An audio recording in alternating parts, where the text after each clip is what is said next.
لا اسألکم علیہ اجرا، اے محبوب گرچہ آپ کی زندگی کا گوشہ گوشہ گواہ ہے، لیکن فرما دیجئے میں تم سے تبلیغ دین کا کوئی صلہ اور کوئی اجر نہیں مانگتا، الا المودۃ فی القربى، لیکن میں تم سے ایک چیز کا مطالبہ کرتا ہوں، اور وہ یہ کہ میرے قرابت داروں سے تم نے محبت کرنی ہے۔ اب سوال یہ ہے کہ جب تبلیغ دین کا کوئی صلہ نہیں مانگا تو قرابت داروں سے محبت بھی طلب نہ کی جاتی؟ تو اس کا جواب کسی نے کیا خوبصورت دیا، اس نے کہا کہ جو اہل بیت سے محبت طلب کی گئی ہے،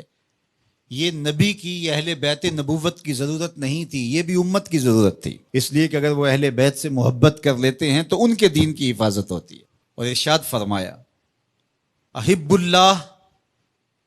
لما یغزو من نعمہ، اللہ سے محبت کرو اس لیے کہ وہ تمہیں طرح طرح کی نعمتیں عطا کرتا ہے، اس کا حق ہے تم اس سے پیار کرو۔ پھر فرمایا وَأَحِبُّونِي بِحُبِّ اللَّهِ،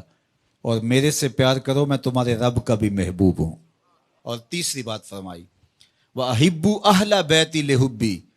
اور میرے اہل بیت سے میری وجہ سے پیار کرو، کہ وہ میرے اہل بیت ہیں، میری اطاعت ہے، ان سے پیار کرو۔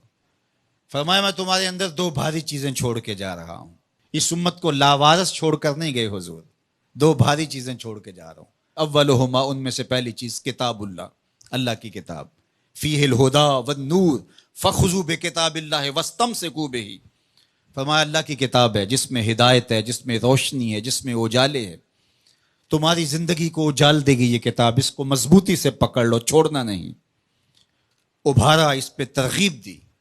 پھر فرمایا وَأَهْلُ بیتی، اور میرے اہل بیت،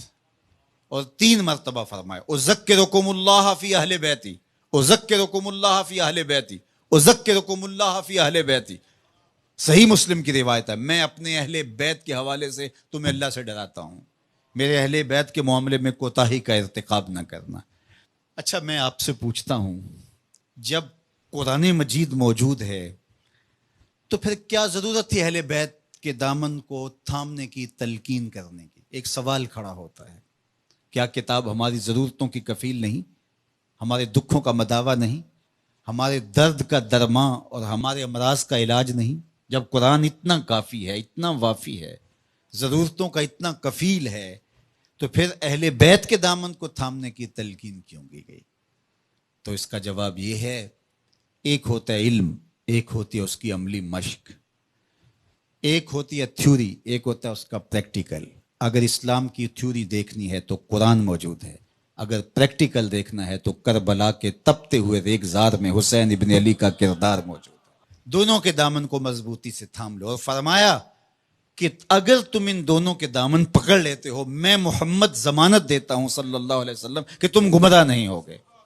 یار میرے حضور نے تو ضمانت دی کہ ان کو تھام لو تو تم گمراہ نہیں ہوگے، ہم 73 گروہوں میں بٹ گئے، فرقہ فرقہ ہو گئے، میرے حضور نے تو ضمانت دی تھی کہ تم تھام لو گے تو گمراہ نہیں ہوگے، ہم گمراہ کیسے ہو گئے؟ تو صاحب گمراہ اس لیے ہوئے، کسی نے قرآن کو چھوڑ دیا، کسی نے اہل بیت نبوت کے دامن کو چھوڑ دیا، کسی نے قرآن ہاتھ میں اٹھا کر کے دہائی دی یہ قرآن ہے، اور اہل بیت کا نام اس کی طبیعت میں پیچ و تاب پیدا کرتا رہا، اور کسی نے اہل بیت کے نام کی دہائی دی لیکن قرآن کو ترک کر دیا۔ تمہیں مبارک ہو، تمہارے ایک ہاتھ میں قرآن ہے، ایک ہاتھ میں اہل بیت نبوت کا دامن،